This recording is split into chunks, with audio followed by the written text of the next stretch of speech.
साल 2013 में हुआ मुजफ्फरनगर दंगा। इस दंगे ने पश्चिमी यूपी के सियासी समीकरण को उलट-पुलट करके रख दिया। उसके कुछ ही महीनों बाद आया लोकसभा चुनाव। दंगों के बाद आक्रोशित जाट वोटर गोलबंद हो गए।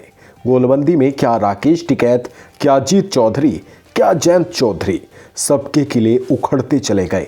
राकेश टिकैत उस वक्त भी किसान नेता ही थे।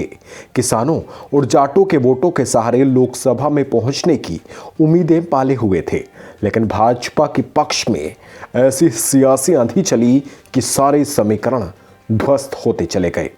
उसके बाद साल 2017 में आया यूपी का विधानसभा चुनाव।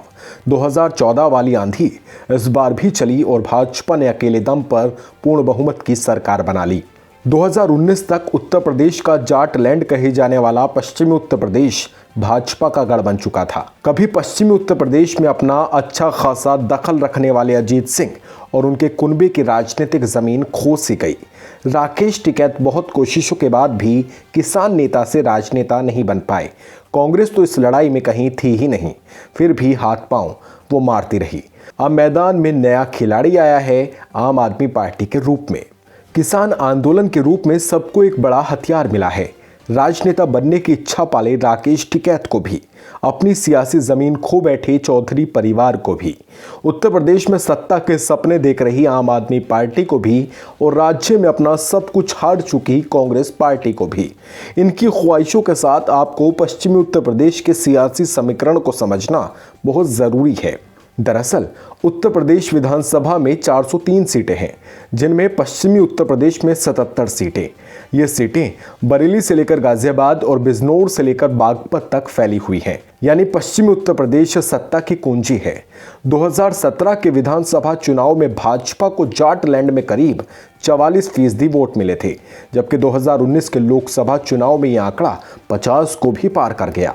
अब सबकी नज़र उसी वोट पर है और इसी वजह से गाजीपुर बॉर्डर सभी विपक्षी पार्टियों का तीर्थ स्थल बना हुआ है।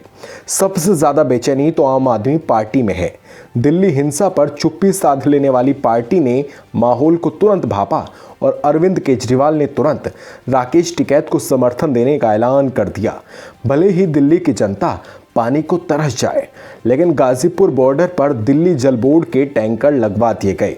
यूपी सरकार ने इंटरनेट कनेक्शन वहां बंद किए तो संभव है कि दिल्ली सरकार वहां इंटरनेट कनेक्शन भी उपलब्ध करवा दे, क्योंकि सिंघू बॉर्डर पर वो ऐसा कारनामा कर चुके हैं। किसी आंदोलन को ऐसे सरकारी सहायता किसी भी इतिहास में शायद ही कभी देखने या पढ़ने को मिले।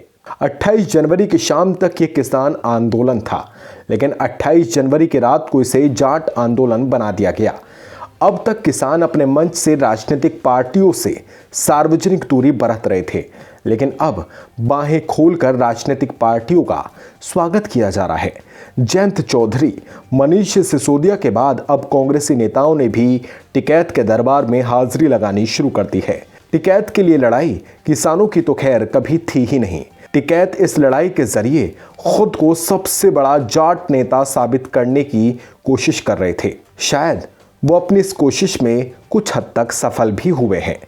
2014 से अपने लिए कई मसीहाओं को खोज और आजमा कर थक चुके विपक्ष को भी राकेश टिकैत के रूप में नया मसीहा मिल चुका है। दोस्तों, राकेश टिकैत के बारे में आप क्या सोचते हैं? कमेंट सेक्शन में हमें ज़रूर बताइएगा। शुक्रिया।